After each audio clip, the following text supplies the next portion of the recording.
Hi there! Two Edmonds here on behalf of Riveredge Nature Center to put together the special cocktails for the virtual pancake breakfast.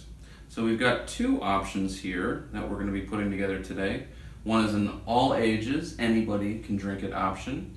The other is a 21 plus and older cocktail. So we are using a variety of ingredients, and the idea is to just kind of use whatever you have at home, not to have to run out and get a whole bunch of special stuff. Feel free to mix and match however suits your taste. So our first drink, I will turn it over to my colleague Edmund. What do we have? So for the all ages drink, it will be a 2 parts ginger beer and 3 parts apple cider. So 2 ounces ginger beer, 3 ounces apple cider. We have a measuring cup here. We can take the apple cider. Oh, this one's open already. Oh, that's convenient. And measure 2 ounces.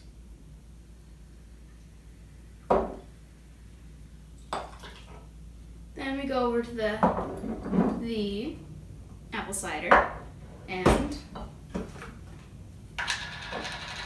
take 3 ounces and pour it in. What do we call this drink? We call it a Apple Tingle because it's apple cider with a little bit of a kick to it. It's got that ginger bite, so that the Apple Tingle is what we went with. And then don't forget, we've got to add the maple syrup from Riveredge Nature Center. How much do you put in there?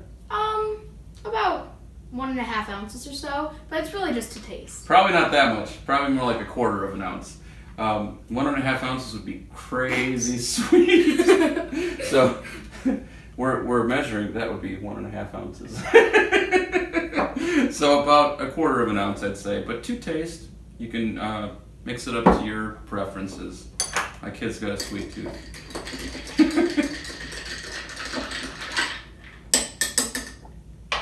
See how it turns out.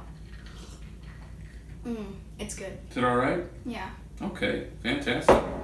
Well, everybody, feel free to go ahead and mix together your ginger tingle. Excuse me, the apple tingle. I always want to say ginger tingle. The apple tingle, while I put together the 21 plus cocktail, which we are calling the Saptini, named after our sap tea that we traditionally sell at the pancake breakfast. You can mix this up with pretty much whatever aged booze you have around the house, whether that be, we're in Wisconsin, so of course brandy is certainly an option. You could use bourbon. I'm going to be using the Hamilton 86. It is a fantastic rum from Guyana. We are mixing with the Top Note Ginger Beer, a fantastic mixer company from Milwaukee. So the first thing I'm going to do is pour in 1.5 ounces of the booze, and then put in the bitters. I like a handful of bitters, so I'm going to put about 6 dashes of bitters in because I like that extra complex flavor.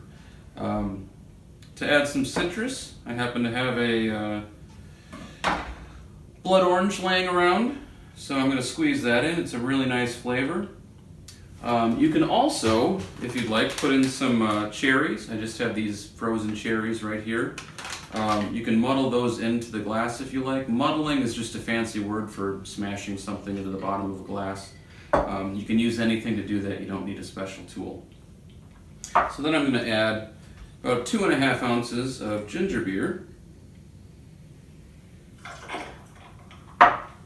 And same thing, you can be sparing with the maple syrup, just about 1/4 of an ounce. Mind if I borrow your spoon? Sure. Thank you. Cheers, Edmund. Cheers, Edmund. Yeah. Well, cheers, everybody. Enjoy your virtual pancake breakfast. Thank you for joining us. Hello, this is Jessica coming to you from the Sugar Bush House to share with you my favorite maple sugar and seasoned treat, and that is sap tea. Yep, it's just a cup of hot sap, so it hasn't been boiled down yet. If everyone remembers, first we get the sap from the trees, And then we have to boil it down a really, really long time so all the water, most of the water in that sap evaporates and we're left with wonderful maple syrup. But when you're making maple syrup, one of the greatest things to do is to reach in with a big old ladle into the first vat of the evaporator, and you scoop out the sap when it hasn't been boiled down yet, but it's really hot, it's boiling. And then what you do is you take a good old kind of just generic tea bag, we use Lipton here, you put it in your coffee cup, and then instead of water to make your tea, you use hot sap. And it is the most delightful thing ever. You have the sweetness from the sap, but not too sweet. You have the tea, and you have the caffeine from both of those, and it'll keep you going all day long. I highly recommend it. And for those folks out there who only tap maybe 1 or 2 trees, and you barely get any syrup, think about taking some of that sap, which you'll have lots of, putting it in a pot on your stove, heating it up, and making your very own sap tea. Doesn't get better than that. Enjoy your day, everybody.